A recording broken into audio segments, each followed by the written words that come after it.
The city held its breath the way a man does when he pretends he isn't cold. Wet streets, gray storefront glass, and the long metallic sigh of passing trains blurred together into one steady, impatient morning. Ethan Walker moved fast everywhere he went, as if being late would keep his thoughts from catching up. He worked at a small barber shop called Clover and Steel, a block from the elevated line. Inside, the air always carried the same three smells: warm hairdryer heat, sharp aftershave, and coffee that was brewed strong on purpose. The owner, Frank Delaney, liked to say Ethan had quiet hands, the kind that made people relax before they even understood why. Frank trusted him with difficult cuts and nervous customers. Even though Ethan was officially just an assistant, people told Ethan the same thing all the time.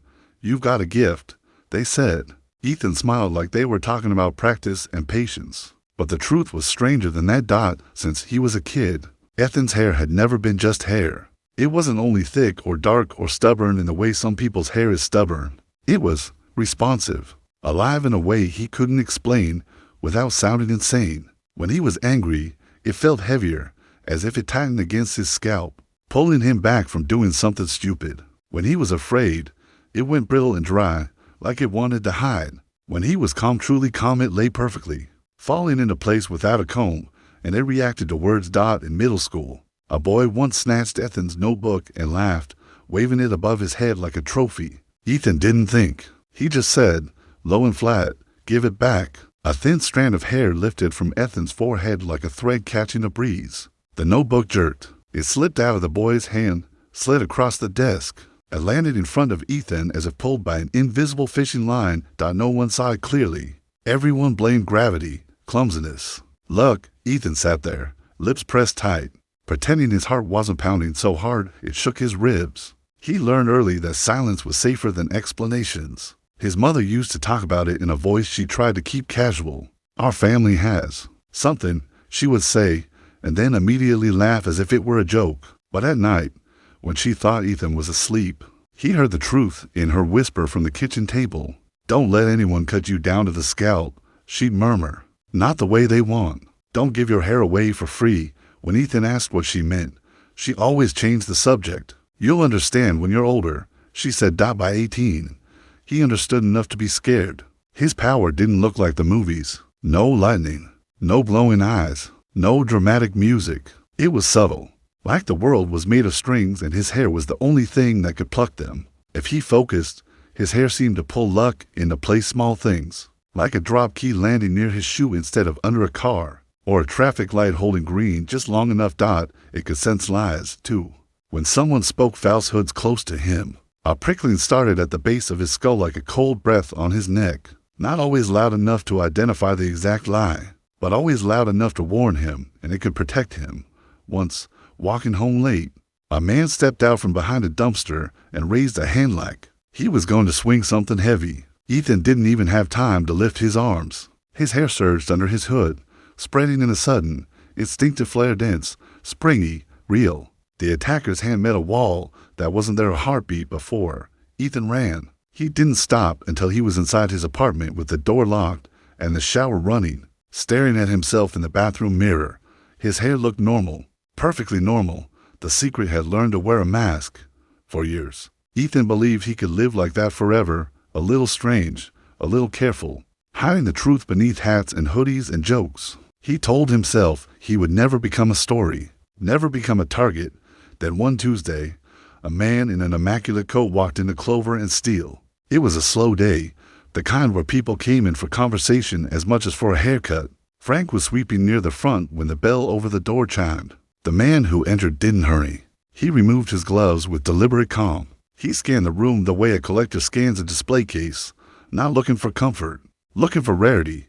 His face was plain enough, forgettable even, but his eyes were precise, focused, like a camera choosing its frame. Ethan felt the familiar prickling at the back of his neck. A lie was in the room. "Afternoon," the man said, voice smooth. "Name's Maxwell Crane." Frank gave him the professional smile of someone who dealt with every type of customer. "Welcome. You looking for a cut?" "Not exactly," Maxwell said. He glanced at the mirrors, the chairs, the rack of products. Then his gaze landed briefly on Ethan. "I'm looking for someone who works with unusual hair, Frank's brows lifted. Buddy, you're in a barber shop. It's all hair. Maxwell's smile didn't reach his eyes. I don't mean texture. I mean influence. Ethan kept polishing a pair of scissors, his movements calm, his breathing quiet. He felt his hair stir beneath the cape around his shoulders like it had heard its name. Maxwell stepped closer to the counter and placed a matte black card down as gently as a secret. No logo, no address, only a name and a number. Please pass this along, Maxwell said, still polite, still calm. To the person who'll understand. Tell him this. They already found your trail. Frank's hand hovered over the card without touching it. You're lost, he said. His voice was firm, but his eyes were sharp now, measuring. I'm not lost, Maxwell replied, and I'm not the one you should be worried about. He turned, put his gloves back on, and walked out without sitting down, without asking the price of anything, without looking back. For a moment, the barber shop felt like it had shifted on its foundation. Even the hum of the fluorescent lights sounded different. Frank stared at the card. Then he looked at Ethan fast. You know him? Frank asked. Ethan shook his head. The line needle in his skull flared hot. Frank didn't call him out. He didn't say anything else either. He slipped the card into the drawer beneath the register as if the wood could swallow it. The rest of the day moved like a bad dream. Ethan cut hair. He laughed at the right places. He nodded when customers talked about sports and weather and the price of gas. But his scalp felt tight, as if every strand was listening for footsteps. After closing, Frank shut off the lights and lingered near the door. The street outside glistened with rain and neon reflections. The elevated tracks rattled overhead like a giant chewing bones. Frank cleared his throat. If you head home, he said carefully, don't go straight there. Take a longer route. Ethan's mouth went dry. Why? Frank's eyes didn't meet his. Because sometimes the long way is the only safe way. Then Frank left, locking the front door behind him, and Ethan was alone in the quiet shop with the mirrors watching him from every angle. He waited 10 minutes, then 20. When he finally stepped outside, the rain had thinned into a cold mist. He pulled his hood up and walked fast, scanning reflections in shop windows the way people do when they don't want to admit they're scanning by the third intersection. He knew someone was behind him, not footsteps exactly, more like pressure, like a gaze that had weight. Ethan's hair shifted under his hood, rising slightly as if it could smell danger. He turned down a narrow side street lined with chain-link fences and trash cans. Another turn, another. He kept his pace steady, refusing to run. Running meant panic. Panic meant losing control. A gate creaked behind him. Ethan stopped in the shadow of a loading dock and forced himself to look back. Two men stepped into the faint orange glow of a street lamp. Not drunk, not sloppy, too clean, too precise. Both wore thin black gloves like surgeons. One held a compact case. The other held a tablet with a faint blue light that reflected off his face. Ethan Walker? The man with the case asked. Ethan swallowed. Wrong guy, he said. The prickling at the base of his skull turned sharp. Lie. The second man tilted his head, studying Ethan like a lab specimen. Confirmed, he said quietly, more to the tablet than to Ethan.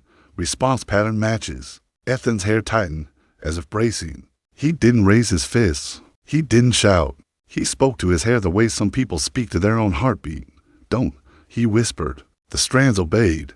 They slid out from under his hood in a smooth, unreal motion, weaving into a dense, braided lattice in front of him like a net made of black thread and willpower. The lattice trembled, held, thickened. The men paused. The one with the case let out a soft, impressed sound. There it is, he said. He snapped open the case. Inside was a small device that glowed cold white, like a dentist's lamp or an operating light. Close your eyes, he said, almost kindly. It's easier if you don't see it. Fear surged through Ethan, thick and immediate. And in that fear, he did something he had never done on purpose. He didn't command his hair. He asked it. Please, he breathed. Get me out. His hair answered not with a wall, with a path. A bundle of strands shot forward like grappling lines, latching to the metal rung of a fire escape on the building beside him, then to a railing, then to a low tree branch, pulling tight in a web of anchor points. The tension snapped Ethan forward and up. For a split second his feet left the ground. Then he was flying, not gracefully, not safely, but fast-dragged by his own hair like a puppet yanked toward survival. He hit a second-floor balcony hard, rolling, shoulder slamming wood. Pain burst bright behind his eyes. He gasped, scrambling upright. Below, the men were already moving. The cold white device flashed once, washing the alley in sterile light. Then the light vanished. When Ethan leaned over the railing, the alley was empty. No footsteps, no voices, no shadows leaving, only rain, only the distant train, rattling past like nothing had happened. Ethan's hair lay against his head, damp and quiet, but he could feel it trembling the way a frightened animal trembles. On the balcony railing, something rested as if it had been placed there deliberately, a small black tag, not a card, more like a thin plastic token. Etched into it were clean, sharp letters, KERA 9 sample collection. Ethan's fingers closed around it. The plastic was cold, unnaturally cold, like it had been stored against metal. His stomach turned. This wasn't random. This wasn't superstition. This wasn't a family quirk he could hide under a hoodie. Someone had a name for what he was. Someone had equipment, and someone had tried twice. Now to take his hair like it belonged to them. Ethan backed away from the railing, breathing hard, listening to the city. The mist made every streetlight haloed, every corner uncertain. He thought of his apartment, of the predictable lock on his door, of his mother's whispered warnings from years ago. Don't give your hair away for free. He didn't know where to go, but he knew one thing with absolute clarity. He could not go home. His hair shifted, gently pressing against his neck, and he felt the strangest sensation, like it was pointing him somewhere higher, somewhere with fewer doors and more air. Ethan stepped toward the stairs that led to the roof, and as he climbed, the city below continued pretending it was just a normal Tuesday, while somewhere in the dark, someone was already updating a file. Subject active. Response strong. Second attempt required. Ethan reached the roofline, and the wind hit him full in the face. His hair lifted in it. Not wild, not dramatic, just awake for the first time in his life. He wasn't a guy with a secret. He was a target, and his power, his living, listening hair was finally done hiding. The roof was colder than Ethan expected, the kind of cold that didn't bite so much as it pressed flat, heavy, patient. Wind slid between the buildings and tugged at his hood, like it wanted to pull him back down into the alley where the men had stood. His shoulder throbbed from the balcony impact, and when he took a deeper breath, a sharp ache bloomed under his collarbone. He forced himself to keep moving. The city looked different from above, less personal, more like a map. Streets were just lines. Lights were just dots. People were just motion. That distance should have calmed him, but it didn't. He could still feel the imprint of the sterile white flash in the alley, the way it had turned rain into needles and made everything look surgical. Ethan crouched behind a rooftop vent and pulled the black tag from his pocket. KERA-9 sample collection. Failed. The letters didn't look handmade. They looked manufactured, clean, standardized. A label from a world where things like him were categorized and measured. He turned the tag over. No serial number, no address, nothing to help him understand who was hunting him. His hair, damp from mist, slid forward against his forehead as if it wanted to touch the token too. The moment a strand brushed the plastic, Ethan's scalp prickled so sharply he flinched. It wasn't the last sense he knew. This was different, like static running through a wire. A whisper of something, not quite a voice, not words, not images, more like a warning. Ethan shoved the tag back into his pocket and backed away from the edge of the roof. He stayed low, moving from one shadow to another. Every rooftop felt like it had eyes. Every window looked like it could hide a camera. His hair kept lifting, lowering, shifting, subtle movements that were less panic and more tracking, like it could feel the direction of attention. After 20 minutes of crawling across roof lines and fire escapes, Ethan dropped down to a quieter street near an old underpass. The smell of wet concrete and rusted metal filled his nose. He stayed under the elevated tracks and moved with the rhythm of the occasional train overhead, using the noise as cover. He needed one thing, one stable point in the storm. Frank, Clover and Steel was closed, dark and quiet when Ethan approached from the alley behind it. He didn't go to the front door. He went to the back entrance where the trash bins sat and where Frank kept a keypad lock. Ethan knew the code. Frank had given it to him months ago and said, "If you ever need to get in after hours, don't break a window. Be respectful." Ethan punched the numbers with shaking fingers. The lock clicked inside. The shop smelled like clean towels and stale coffee and the faint sweetness of hair product. Mirrors loomed in the darkness like flat, watching faces. Ethan eased the door closed behind him and stood still, listening. Nothing. No footsteps upstairs. No radio. No hum of a refrigerator. The silence was too complete. He crossed the shop slowly, and his hair lifted at the base of his skull, a gentle flare. Not alarm, but awareness. He knew that sensation now. It meant someone was nearby. He found Frank in the back office, seated at the tiny desk where he kept receipts and appointment books. The overhead light was on, casting a hard circle on the paperwork. Frank looked older than he had that morning. His tie was loosened, his sleeves rolled up, and there was a mug of coffee untouched beside his hand. Gone cold. He didn't look surprised to see Ethan. He looked tired. "You're alive," Frank said quietly. Ethan's mouth opened, but no sound came out for a second. Then, rough and controlled, "You knew." Frank didn't deny it. He stared at the desk like it was easier than looking Ethan in the eye. "I suspected," he corrected. "I didn't know how soon it would happen." Ethan stepped forward until he was standing in the doorway of the office. He kept his body loose, but his hair tightened under his hood like a coiled cable, ready. He hated that his own fear had a physical shape. "What is KERA-9? Ethan asked. Frank exhaled through his nose. "A division name, or a project name. Depends on who's using it. They change labels the way snakes change skin. Who are they?" Frank finally looked up. The softness in his face was gone. In its place was something sharp: old experience, old regret. "People who believe rare things belong to whoever has the tools to harvest them," he said. "People who call it research when it's really collection." Ethan's pulse hammered. "You said you were just a barber." "I am," Frank said. "Now. But I wasn't always." Ethan didn't move. He waited. He could feel the license at the base of his skull, faint as a distant siren. But it wasn't screaming. Frank was telling the truth. Or at least, he believed he was. Frank opened the bottom drawer of his desk and pulled out a thin, worn folder. No label. He placed it on the desk and slid it toward Ethan like an offering. Ethan didn't touch it yet. "What is that?" he asked. Frank's eyes flicked to Ethan's hood. "Take it off," he said gently. Ethan hesitated. Then he reached up and pulled the hood down. In the harsh light, his hair looked almost black, heavy with moisture, curling slightly at the ends. It moved barely, almost like it was breathing. The strands weren't floating or whipping around. They were just aware. Frank watched it with the caution of a man looking at a loaded weapon that had never misfired, but could at any moment. "Your mom ever tell you the story of Samson?" Frank asked. Ethan blinked. "The Bible story?" Frank nodded. "Strong man, power in his hair. Everyone thinks it's just metaphor, but stories like that, sometimes they're echoes. Sometimes they're warnings." Ethan's throat tightened. "My mother said our family had something. She wouldn't explain." Frank's jaw clenched. "Because explanation makes it real." He tapped the folder. "This is real." Ethan took the folder and opened it.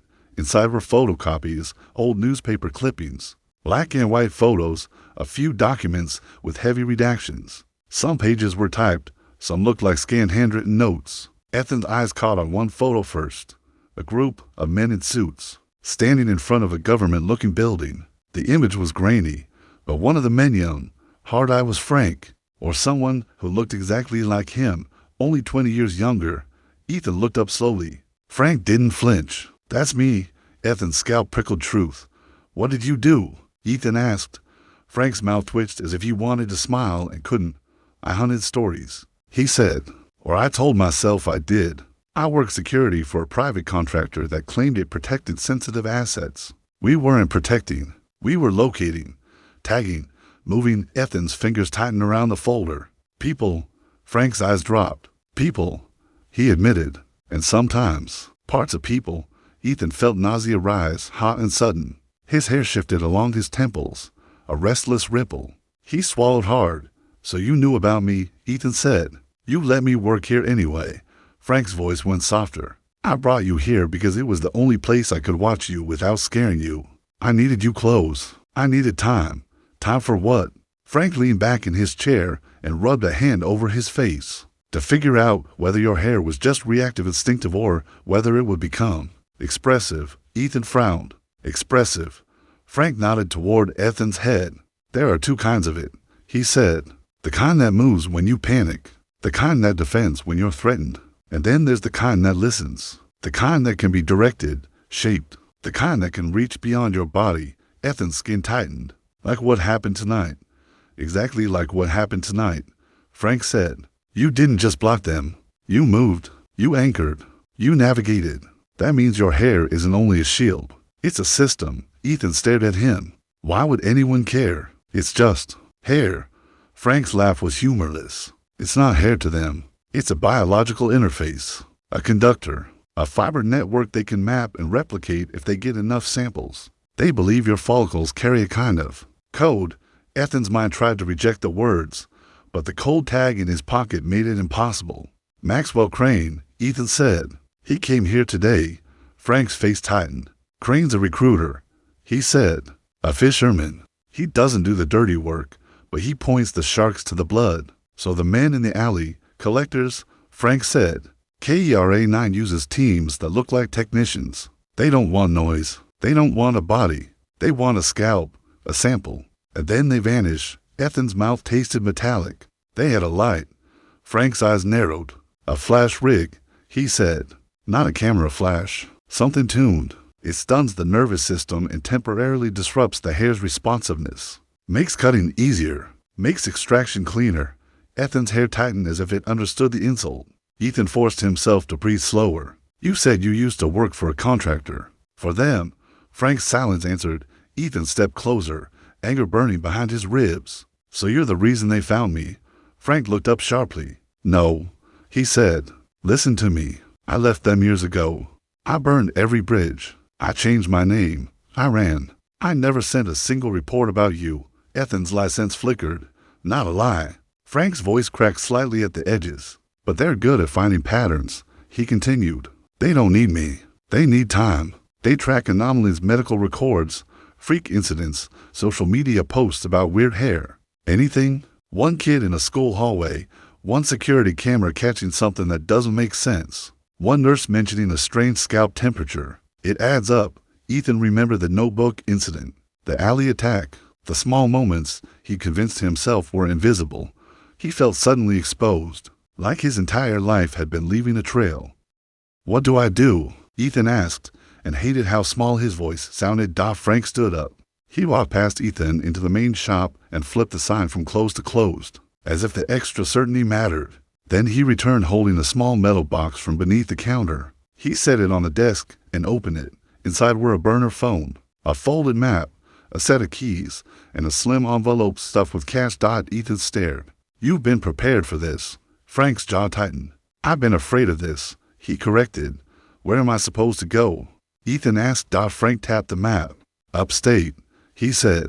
There's a place outside the city, old property, quiet, no neighbors. It used to belong to a man who owed me his life. It's off-grid enough to buy us days. Maybe weeks us. Frank met his eyes. I'm not letting you do this alone.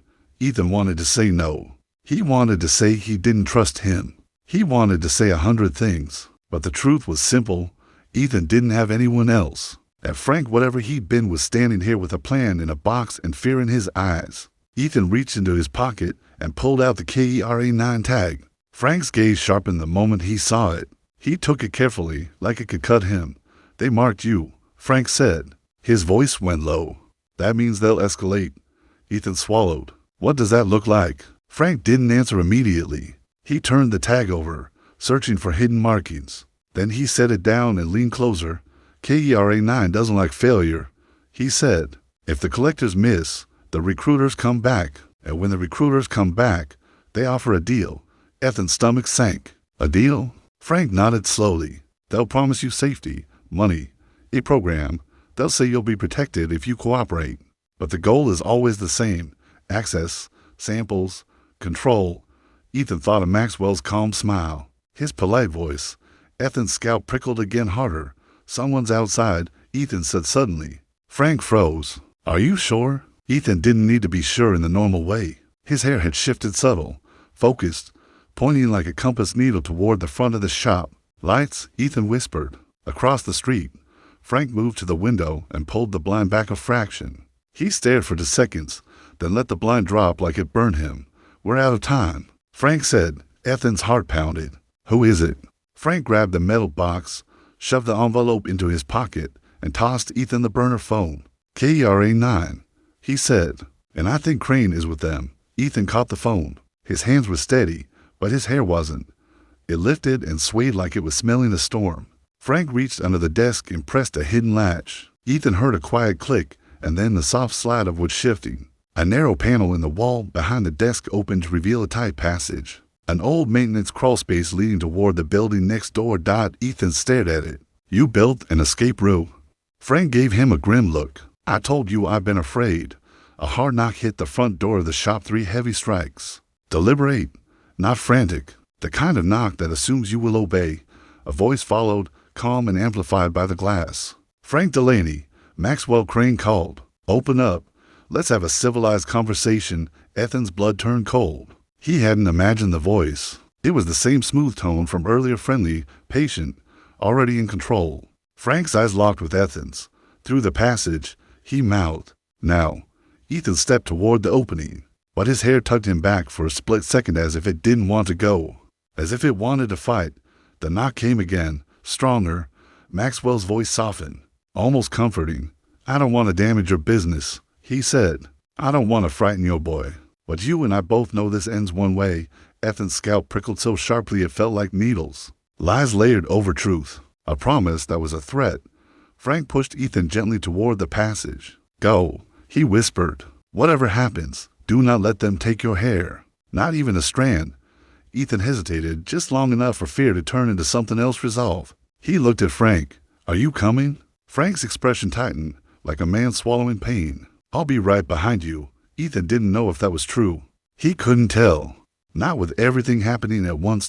He climbed into the narrow passage. Dust scraped his palms. The darkness smelled like old wood and forgotten summers. Behind him, he heard the front lock click, either forced or opened. He heard footsteps enter the shop. Then Maxwell Crane's voice closer now. Inside the building, smiling in the dark. "Frank," Maxwell said. "There you are." Ethan crawled faster, heart hammering. Hair pressed flat against his scalp as if it understood the importance of silence. And in the cramped darkness, with the world shrinking to splinters and breath, Ethan realized something that made his throat tighten with terror. KERA9 didn't just want his hair. They wanted his life controlled, contained, owned. And Frank Delaney, the barber who had given him a job, was either his only chance, or the man who would be used to trap him. Ethan pushed forward toward a sliver of light at the far end of the crawlspace. Behind him, somewhere in the shop, Maxwell laughed softly, and the sound followed him like a leash. The crawl space narrowed halfway through, turning from a cramped corridor into something closer to a throat. Ethan pulled himself forward on his elbows, feeling splinters bite through his sleeves. Dust clung to his tongue. Every sound behind him, footsteps, a shift of air, a faint creak, felt magnified, like the darkness itself was listening. Maxwell Crane's voice drifted through the wall, muffled but unmistakable. "Frank," he said, almost warmly, "you look tired. This doesn't have to be unpleasant." Ethan crawled faster, fighting panic. His hair pressed tight to his scalp, not moving, not reacting, doing the one thing it rarely did on its own. Staying silent. It wasn't asleep. It was cooperating. The passage ended in a small square opening behind stacked boxes in the storage room of the neighboring business, a closed-down laundromat that still smelled faintly of detergent and damp concrete. A thin line of streetlight leaked through a crack in the back door. Ethan pushed the boxes aside and slid out onto the floor, landing softly on his knees. He froze, listening. Nothing. He moved to the back door and eased it open an inch. The alley outside was empty, lit by a single broken security light that flickered like a tired eyelid. Rain had turned to mist again. The world looked clean, like it had never held to man with a sterile flash device. Ethan stepped into the alley. He didn't run. Not yet. Running left a trail. Frank had said to take the long way. He walked with his shoulders loose, his breath controlled, and his eyes constantly shifting rooflines, parked cars, window reflections. His hair began to lift and settle in small, directional tugs, like a compass needle correcting itself.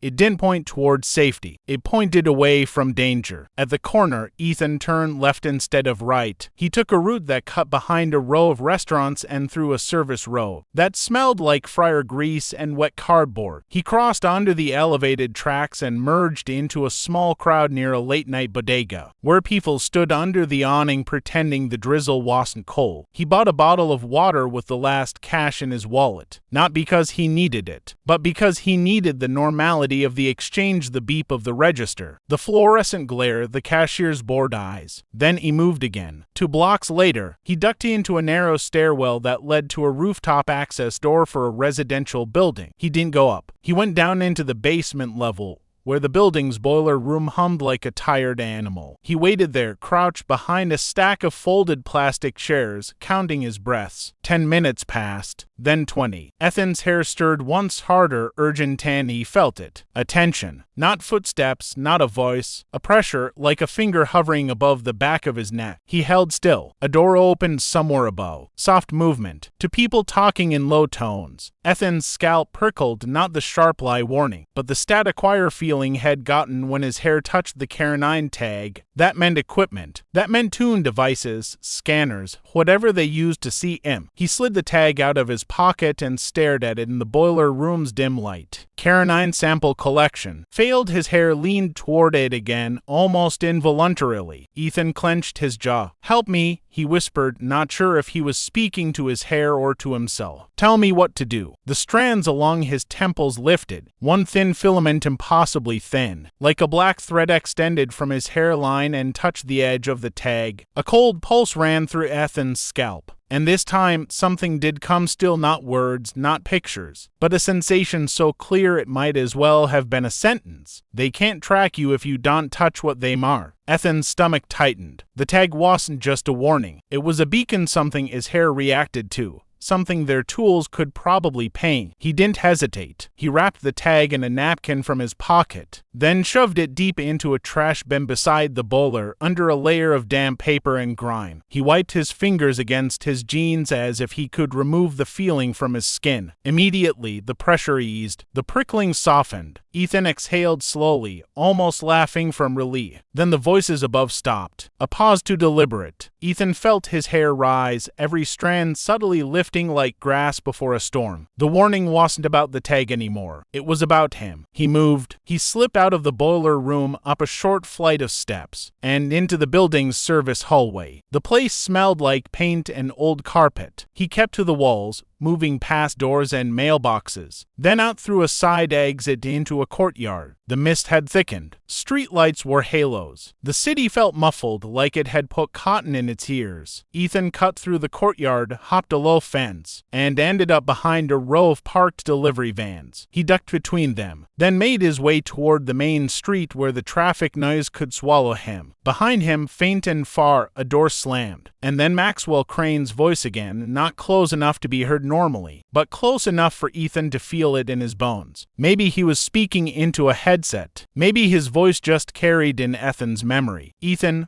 Maxwell called, gentle as a teacher, "you're making this harder than it needs to be." Ethan kept walking. He didn't know where he was going anymore. Not exactly. He only knew what he couldn't do. Go home, call his friends, show up at any place with predictable patterns. The burner phone Frank had tossed him felt heavy in his pocket. Ethan pulled it out, stared at the blank screen. He didn't want to call Frank, because if Frank didn't make it out, Ethan couldn't finish the thought. He stepped into the shadow of a closed storefront and turned the burner on. The screen lit up with a single contact saved as D. Delaney. Ethan's thumb hovered. He pressed call. It rang once, twice. Then Frank answered, breathing hard. "Ethan?" Frank's voice was low, strained. "Where are you?" "I got out," Ethan whispered. "Where are you?" A pause. Ethan heard something in the background movement, a car door. The distant hiss of tires on wet pavement. "Immobile," Frank said. "I'm not in the shop." Ethan's license flickered, faint but present. Frank was telling the truth, but not all of it. "Did Crane?" Ethan began. "Listen," Frank cut in. "No details on the phone. Assume it's compromised. You need to get to the pickup point." "What pickup point?" Frank exhaled. "Corner of 12th and Bay. There's a parking garage. Level 3.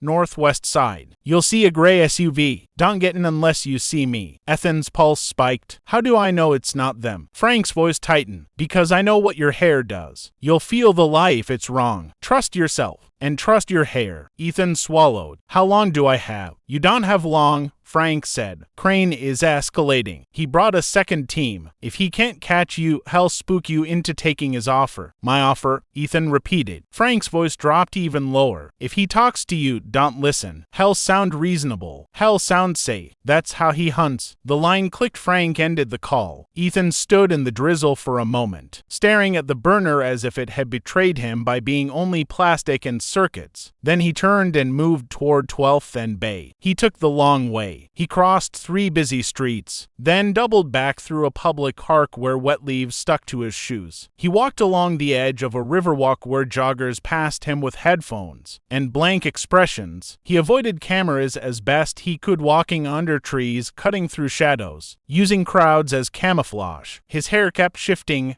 correcting him, not guiding him to the pickup, guiding him away from watchers. Twice it spiked sharply, and Ethan changed direction without thinking. The first time, he crossed the street and blended into a group of college kids laughing too loudly under a canopy. A minute later, he saw 2 men in black gloves past the corner had been heading toward, moving with the same clean precision as the collectors. The second time, his hair tugged him into a dim stairwell beside a bank. He waited there while a dark sedan rolled slowly past, windows tinted too deeply to feel normal. Ethan realized his hair wasn't just reacting anymore. It was learning. By the time he reached the parking garage at 12th and Bay, his shirt was damp and his shoulder ached like fire. The garage smelled of oil and cold cement. Cars slept in rows under buzzing lights. Shadows gathered in corners like pools. Ethan climbed to level 3, northwest side. He found a gray SUV exactly where Frank had said it would be. It was parked near a concrete column with peeling paint. The windows were slightly fogged from the inside, as if someone had been sitting in there recently. Ethan stopped 10 feet away. His hair lifted, not in alarm, in suspicion. He felt a faint prickling at the base of his skull, the license, but it was blurred, muddy, as if something was interfering, like a radio station full of static. Ethan's breath tightened. That wasn't normal. He backed away 1 step, then another. The SUV's rear door opened. A man stepped out, tall, well-dressed, hands visible, palms open. Not the collectors. No gloves, no tablet. Maxwell Crane. He looked like he belonged here, like had always belonged in every place he entered. His coat was dry despite the rain. His hair was perfectly in place, neat as a promise. Ethan, Maxwell said, calm and friendly. Thank you for coming. I was worried you'd exhaust yourself running in circles. Ethan's pulse slammed. His hair rose all at once like a black halo trying to protect him. Maxwell took 1 slow step forward and stopped, respectful of distance. Relax, he said. You did very well tonight. Really. Most people with your condition panic. You adapted. It's not a condition, Ethan said, voice shaking. Maxwell's expression softened in a way that looked almost sincere. No? Then what is it? A blessing? A curse? A family secret? Doesn't matter. Words don't change biology. Ethan's scalp prickled, lies inside truths. Maxwell was careful. He wasn't lying about everything. That made him more dangerous. Where's Frank? Ethan demanded. Maxwell sighed as if Ethan was being difficult, not terrified. Frank Delaney is complicated, he said. You should know that better than anyone. Ethan's jaw tightened. If you touched him,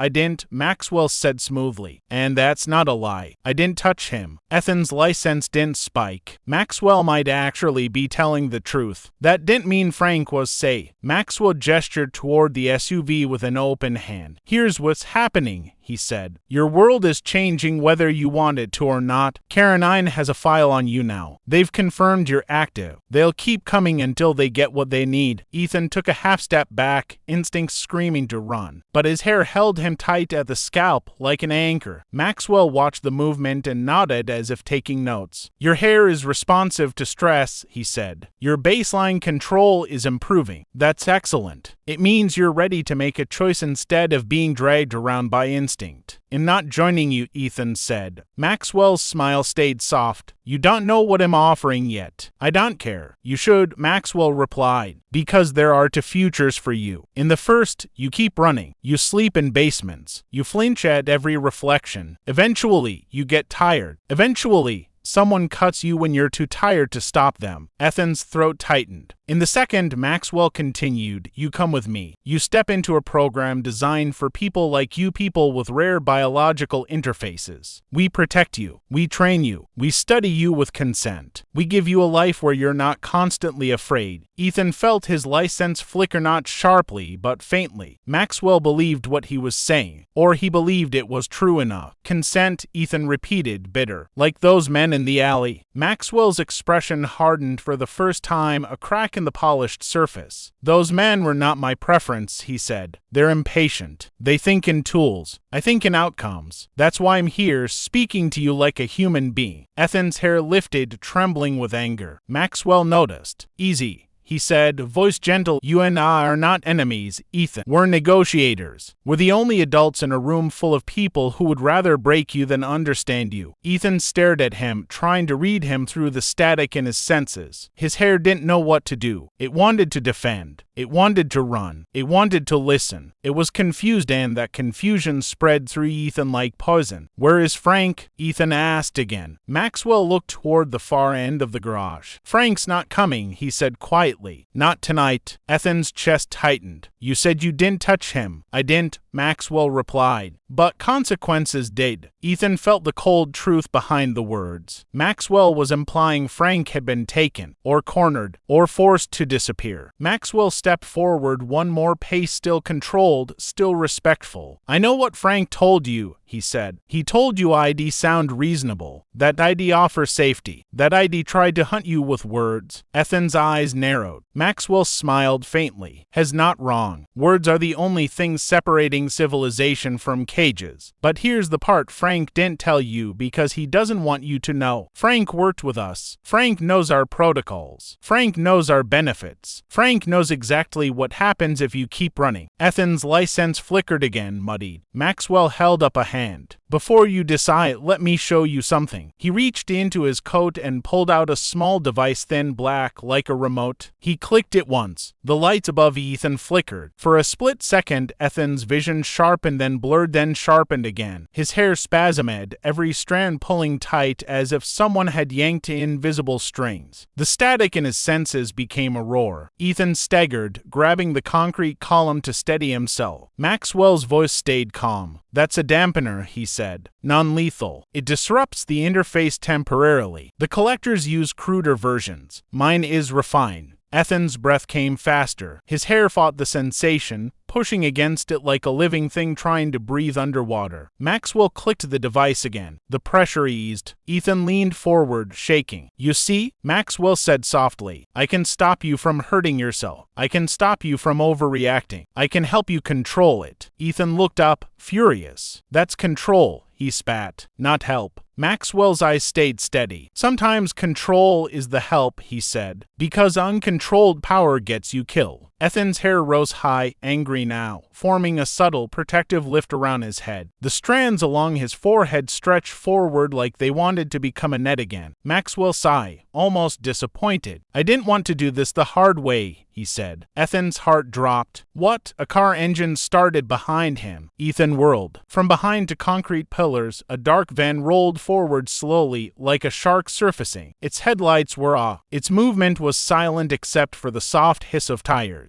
The side door slid open. Ethan saw black gloves, a compact case, a faint cold white glow. Collectors. Maxwell didn't look back at them. He kept his eyes on Ethan like Ethan was the only thing that mattered. Last chance, Maxwell said, voice almost kind. Come willingly. Step into the SUV. I make a phone call and this ends clean. Ethan's license flared finally sharp through the static light. Not because Maxwell couldn't end it. Because clean didn't mean what Ethan wanted it to mean. Ethan's hair surged, not as a wall, as an attack. Strands snapped outward, whipping toward Maxwell's wrist, the one holding the dampener trying to bind it, crush it, rip it away. Maxwell reacted faster than any normal person should. He twisted, letting the hair wrap his sleeve instead of his hand, then clicked the device again. Pain burst behind Ethan's eyes. His hair convulsed, losing tension for half a second. Half a second was enough. The collectors moved. Two of them stepped out of the van in perfect sync like technicians beginning a procedure. The cold white device in the case brightened. Ethan felt the roof of the garage tilt in his mind. He could smell the sterilized light before it even flashed. He didn't think. He asked his hair. "Now," he whispered. "All of it. Save me." And his hair answered bigger than it ever had before. It erupted outward in a dark, roaring bloom, not just a lattice but a full web. Strands anchoring to the ceiling beams, the pillars, the edges of parked cars. The entire air around Ethan became a geometry of tension lines. For one stunning moment, Ethan wasn't a man in a garage. He was the center of a living network. Then the white flash hit, and the network screamed. Ethan felt every strand buckle. Every anchor point shuddered. His knees nearly gave out, but one thread, one stubborn, defiant filament held. It snapped forward, hooked around the railing at the edge of the garage level, and yanked Ethan sideways. He flew. Concrete blurred. Wind punched his face. His shoulder flared with pain. He crashed through the gap between two parked cars and skidded toward the ramp leading down. Behind him, Maxwell's voice cut through the chaos, suddenly loud, suddenly angry. "Don't damage him." Ethan heard footsteps pounding after him. His hair pulled again, dragging him down the ramp like a desperate lifeline. And as he tumbled into the darker levels of the garage, Ethan realized one terrifying truth. Maxwell Crane didn't just want his hair. Maxwell wanted him alive, which meant whatever they planned to do next was going to be much worse than a simple cut. Ethan hit the bottom level of the garage like a drop till hard, ugly, loud. His shoulder screamed. His palms burned where they'd scraped the concrete. For a second he couldn't tell if the ringing in his ears was pain, or the aftershock of that cold white flash. Above him, footsteps thundered down the ramp. Not running, closing. Ethan forced air into his lungs, one harsh breath at a time. His hair lay half limp against his scalp,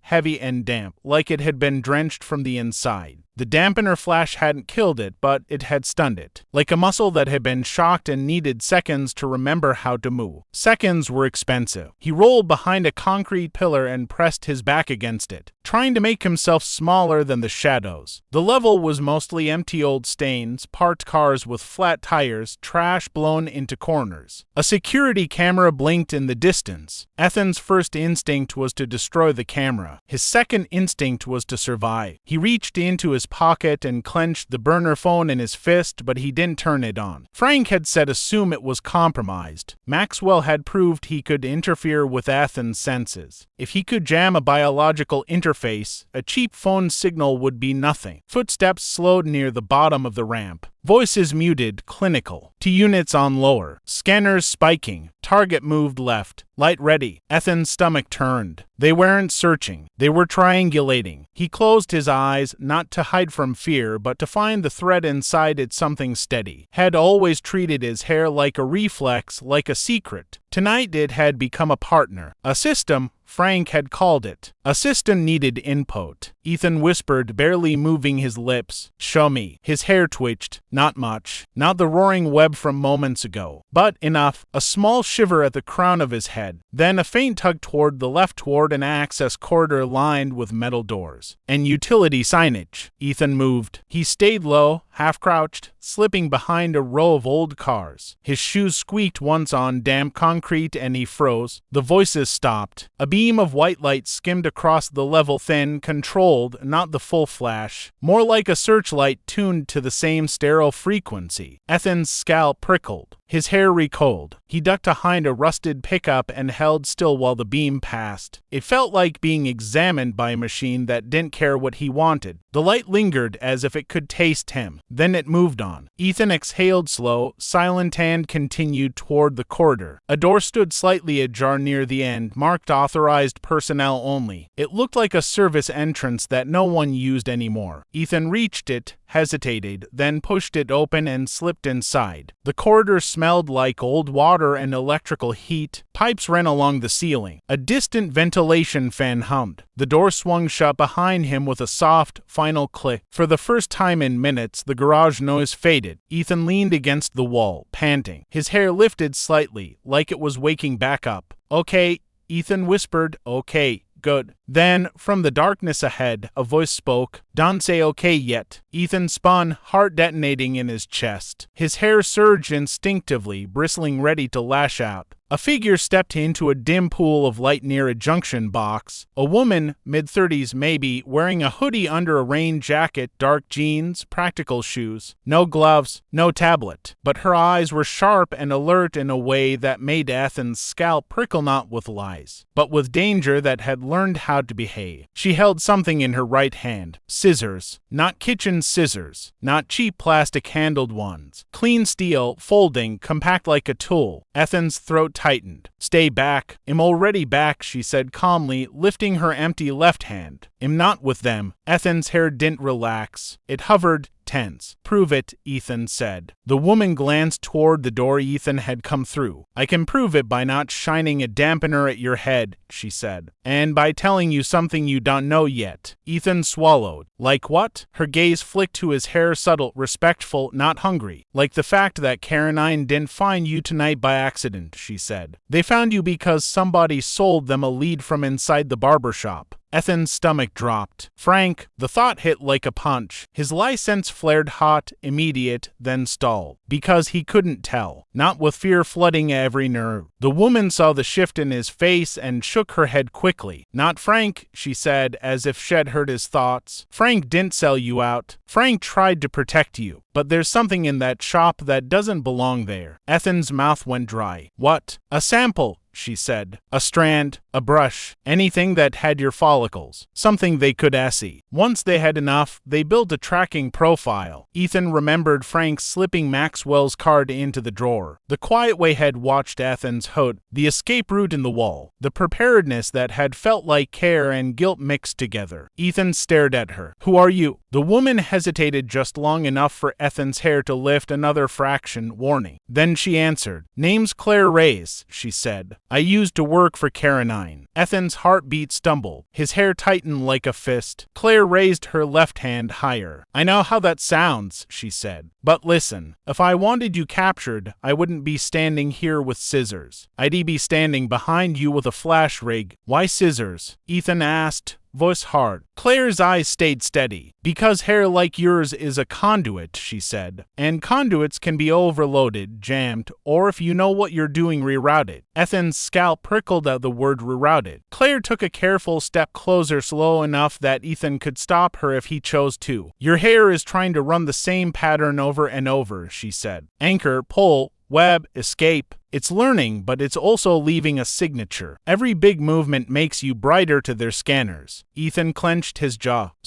But what do you want?" "I want you out," Claire said simply, "because you're not their first interface. You're just the first one they've seen in years that can self-direct." Ethan's mouth opened, but no words came out. Claire continued, voice low. "They've had others," she said. "Not like you, but close enough. People whose bodies carry unusual conductive fibers, nervous systems, that respond to electromagnetic tuning. They called them assets. They called them projects. I called them prisoners." Ethan's hair shivered as if the word prisoners carried weight. "How do I know this isn't a trap?" Ethan demanded. Claire glanced down at her scissors. "You don't," she said. "You don't know anything right now. That's the problem. But you can measure me the way you measure lies." Ethan's scalp prickled. He focused on her words, her posture, her breathing. The lie sense was there, faint, like a distant siren, but it wasn't screaming. Claire's story held. It wasn't clean, but it wasn't false. Still, Ethan didn't trust easily. Outside in the garage, a muffled shout echoed. Lower corridor. He went through the service door. Ethan's blood turned to ice. Claire's expression sharpened. "They're close," she said. "We have maybe 60 seconds before they sweep this corridor. If you want to keep arguing, do it while running." Ethan swallowed. "Where's the exit?" Claire pointed down the corridor. "Maintenance ladder," she said. "It goes to an older storm drain line that connects to the Riverwalk. Cameras are dead down there. Signals are weak. Their dampeners don't work well in wet concrete." Ethan's hair lifted,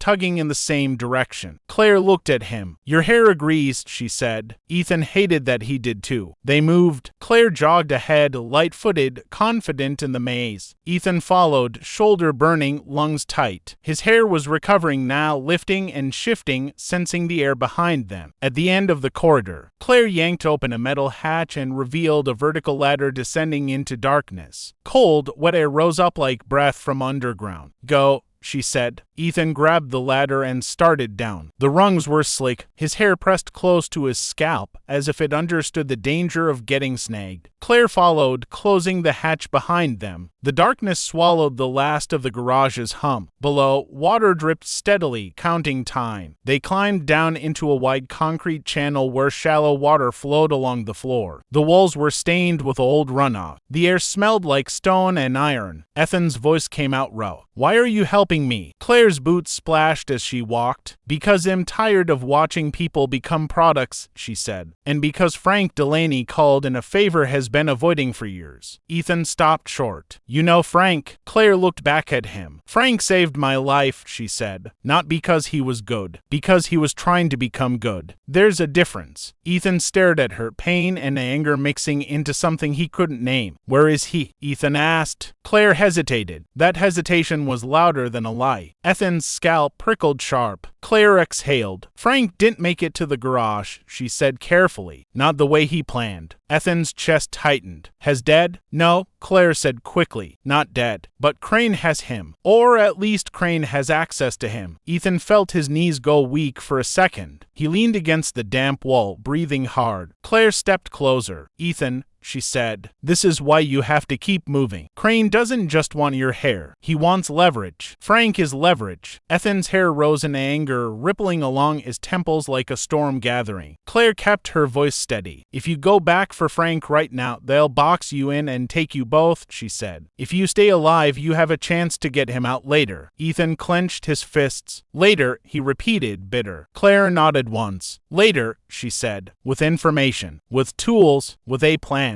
They continued down the tunnel, following the sound of running water. After several minutes, Ethan began to notice something unsettling. The water didn't just splash. It vibrated. Sometimes it rippled in patterns that matched the faint tension shifts in his hair. Claire noticed his stare. "Your hair is conductive," she said quietly. "Down here, it picks up everything. Electricity in the lines above, signal leaks, magnetic noise from trains. It's not just reacting to emotion. It's reacting to the environment." Ethan swallowed. "So what am I?" Claire's gaze softened just a fraction. "You're a person," she said, "who happens to have a biological interface. And Caroline wants to turn that into a device." They reached a junction where 3 tunnels split. Claire slowed and pulled a small folded map from her pocket. It wasn't a tourist map. It was schematic, hand-marked with notes and symbols. Ethan stared. "You plan this?" Claire's mouth tightened. "I plan for a lot of things," she said. She pointed to a route. "This way leads to a storm grate near the Riverwalk," she said. "From there we can move to a safe location. Not Frank's cabin yet. Too obvious. First we disappear." A distant metallic clang echoed through the tunnels. Ethan froze. Claire's eyes sharpened. "That wasn't us," she whispered. Another sound followed, faint but unmistakable. A low, clinical whine, like a device powering up. Ethan's scalp prickled. His hair lifted in alarm. "They're down here," Ethan said. Claire's jaw tightened. "They shouldn't be able to bring dampeners into the drains," she muttered. "Not this fast." Then, from the darkness of the left tunnel, a thin line of cold white light appeared, faint at first, then stronger, sliding across the wet concrete like a blade. Ethan's breath caught. Claire moved in front of him instantly, scissors in hand now open and ready, like a surgeon preparing to cut something that wasn't flesh. "Listen," she whispered, urgent. "If that light hits you full strength, your hair will lock up. You'll be a statue for 10 seconds. 10 seconds is all they need." Ethan's hair rose, trembling, wanting to explode into a web. Claire grabbed Ethan's wrist. "No," she hissed. "Not big, not loud, not yet." Ethan stared at her, confused and furious. Claire's voice went razor calm. "Give me 1 strand," she said. "1. I can reroute your signature, but you have to trust me right now." Ethan's stomach turned. His mother's whisper returned like a ghost. "Don't give your hair away for free." Ethan looked at the approaching line of light, at the wet tunnel, at Claire's steady eyes. Then he felt his hair moving on its own, offering a single thin filament forward, like a hand reaching out. Ethan swallowed hard, and nodded. Claire raised the scissors. The cold white beam brightened, and the steel whispered open in the dark. The cold white beam slid closer, crawling along the wet floor like a scalpel searching for skin. It didn't flood the tunnel with light, it tasted it, sampling the darkness and thin, controlling controlled strokes. Claire held her breath, scissors poised. Ethan's hair trembled, ready to explode outward, ready to grab the ceiling, the walls, the air itself. His instincts screamed at him to fight big, to fight loud. Claire's grip on his wrist tightened. Still, she whispered, "One strand, that's all." Ethan swallowed. His mother's warning rose in his mind like a siren. Don't give your hair away for free. But this wasn't free. This was the price of staying alive. His hair made the decision before his fear could.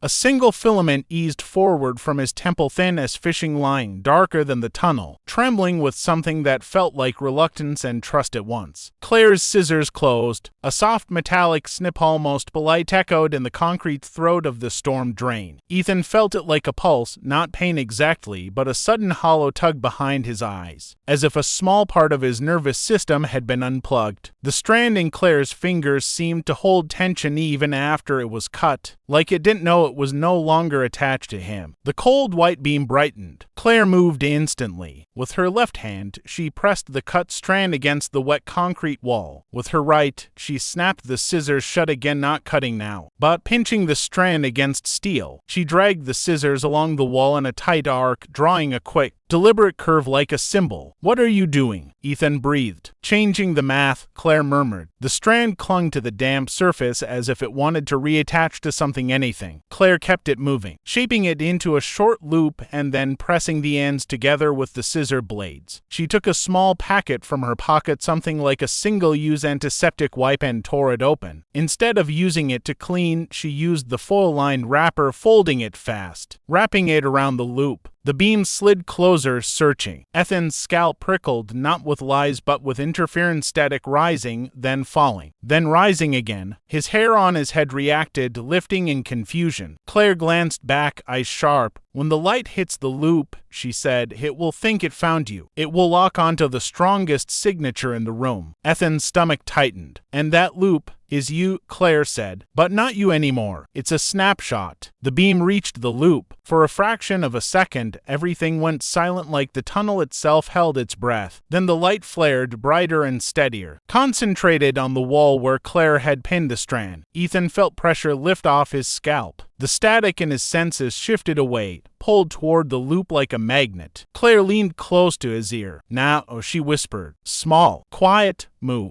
Ethan didn't argue. He followed her down the right tunnel, boots splashing softly through shallow water. His hair stayed close, subdued, not because it was weak, but because it understood the plan. It was listening now in a new way, like a trained animal learning new commands. Behind them, voices echoed faintly through the drains. "Contact signal, spike left branch. Hold the beam, keep it pinned. Bring the case now." The collectors had taken the bait. Claire didn't look back. She ran with the confidence of someone who had memorized darkness. After 100 yards, she slowed and pointed to a ladder bolted into the wall, disappearing into an overhead access shaft. "Up," she said. Ethan climbed first. The rungs were slick and his shoulder screamed with each pull, but adrenaline kept him upright. His hair pressed tight against his scalp, disciplined. When his sleeve snagged on a bolt, a thin strand slid forward and freed the fabric without noise, without flourish. At the top, Claire shoved a heavy metal grate outward. A rectangle of night opened above them, streetlight haze, the smell of river air, and the distant hush of traffic. They emerged behind a concrete barrier near a riverwalk, hidden from the main path by overgrown ivy and a collapsed section of fencing. The city above was still pretending to be normal. Joggers in reflective gear, a couple on a bench sharing earbuds, a dog sniffing at a lamppost. Ethan's heart hammered as if it couldn't accept how ordinary everything looked. Claire pulled him farther into the shadows under the bridge. "Don't touch any metal railings," she said. "Not yet." Ethan frowned. "Why?" "Because dampeners don't only ride on light," she replied. "They ride on fields. If Crane is nearby, the infrastructure becomes an antenna." Ethan's hair lifted slightly, confirming the idea with an uneasy twitch. They stayed under the bridge for 2 full minutes, breathing. Claire watched the open walkway like a predator, head still, eyes scanning for patterns. Ethan watched her hands. They were steady. No shaking. No hesitation. Whatever she used to be for Karen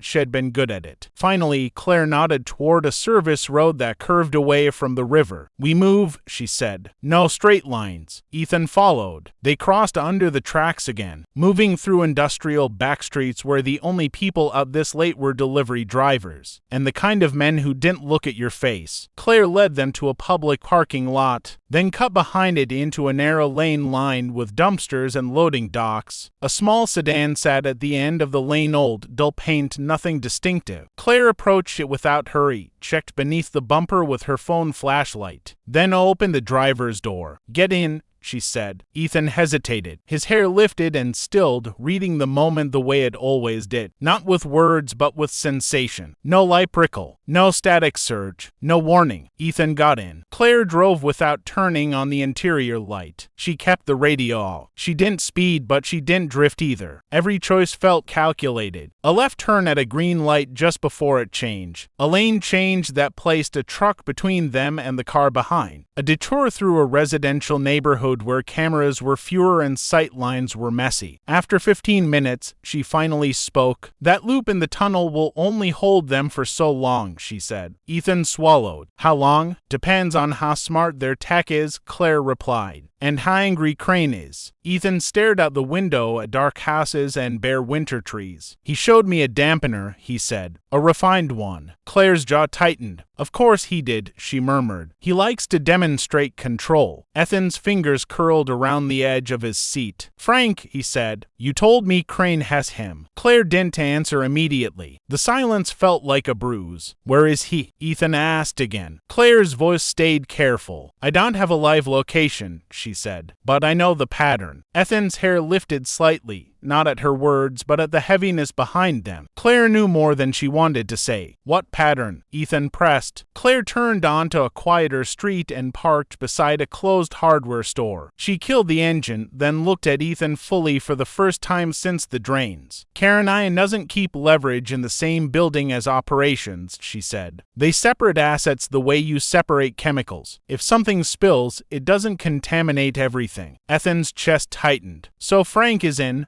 a holding site, Claire finished. A clean place. Controlled. Not a basement. Ethan's anger flashed hot. His hair rose around his head like a storm cloud gathering shape. Claire held up a hand. I know what you want, she said. You want to go in tonight. You want to rip the doors off. You want to pull him out with your hair like a crane cable. Ethan's jaw clenched. And you don't? I want him alive, Claire said. That's the difference. Ethan stared, breathing hard. Claire reached into the glove compartment and pulled out a folded document laminated, worn at the edges. She handed it to Ethan. It was an old ID badge. Not government. Not police. Private. The logo had been scratched off, but the name remained. Caroline Perfield Systems. Claire raised. Ethan's throat tightened. Why show me this? Because you need to understand what you're dealing with, Claire said. Crane isn't improvising. Has executing a playbook. Ethan looked down at the badge, then back up. What did you do for them? Claire's eyes didn't flinch. I built capture environments, she said. I designed routes that made people feel like they had choices when they didn't. I wrote scripts for men like Crane so they could sound compassionate while they cornered someone. Ethan's scowl prickled, not a lie. Claire continued, voice low. I told myself it was science. I told myself consent could be managed. Then I watched a kid 16 terrified sign a form because he believed program meant safety. And I watched what they did to him when he stopped cooperating. Ethan felt sick. Claire's mouth tightened. That's when I left, she said. Frank helped me disappear. Ethan's fingers tightened around the laminated badge until the plastic creaked. So you're helping me because you feel guilty, he said. Claire shook her head once. Guilt is cheap, she replied. I'm helping you because you're rare in a way that changes their future. And if they get you, they won't stop at you. They'll scale you. Ethan stared. Scale me? Claire nodded. Replicate, she said. Your hair isn't magic to them. It's architecture. If they map it, they'll build versions. Crude at first, then refined, then everywhere. Ethan's skin went cold. He thought of the dampener click, the sterile white light. The calm way Maxwell had spoken about outcomes. Ethan whispered, how do we stop him? Claire leaned back, exhaling. First, she said, we make you harder to read. Your hair's signature is too loud. That web you made in the garage. Spectacular. But it's like firing a flare into the sky. Ethan's hair lowered slightly, as if offended. Claire almost smiled. It's not a bad thing, she said. It means you're powerful, but power without stealth gets harvested. Ethan swallowed. So, what cut more? No, Claire said immediately. Not unless you choose it. The strand in the tunnel was an emergency reroute, nothing more. Ethan felt a strange warmth at that. The word choose, like she meant it. Claire continued. We need to teach your hair new behaviors, she said. Small movements, fine control, shielding, grounding, the ability to mute yourself.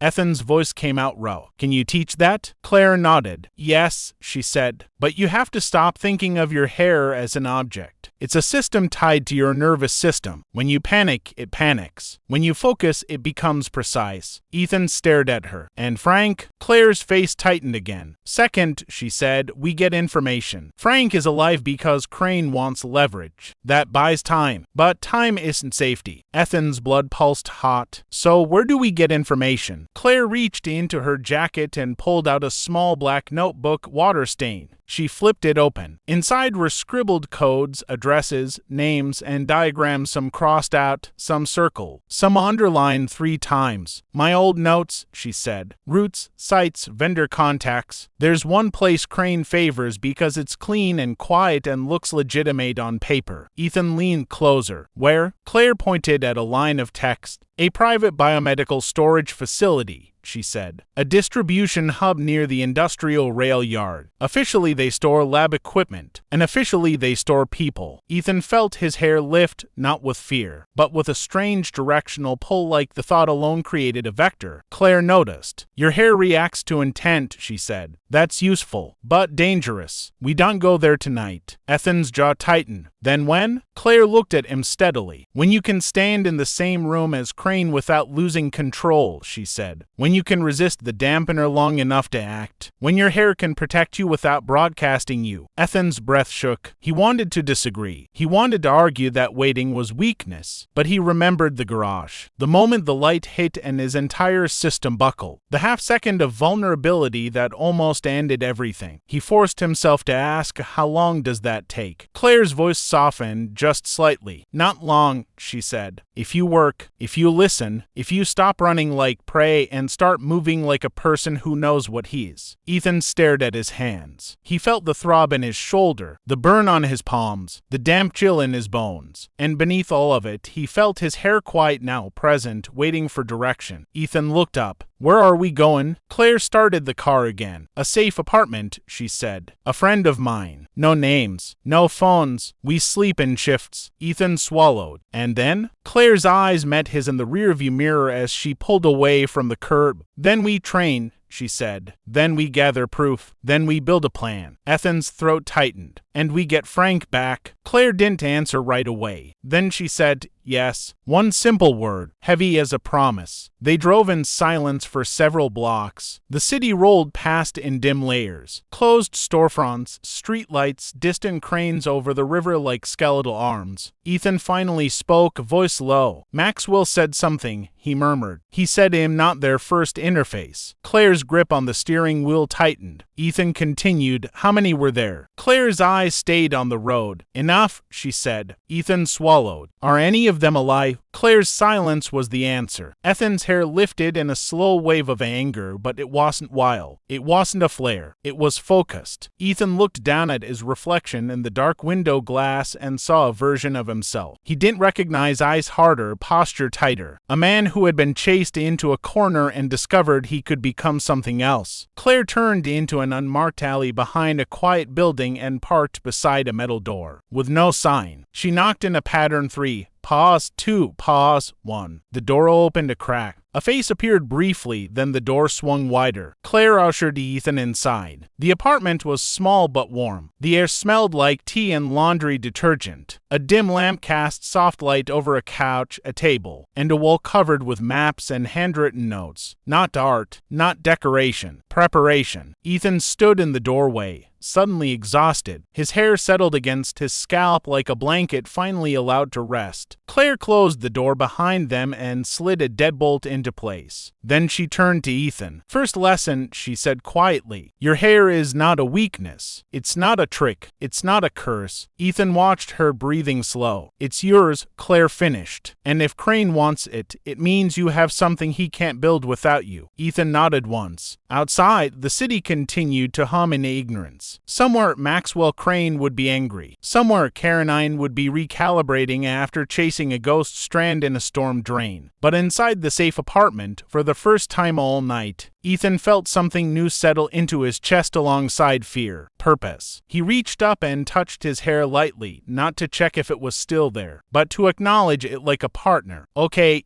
Ethan whispered, and this time it didn't feel like denial. It felt like the beginning.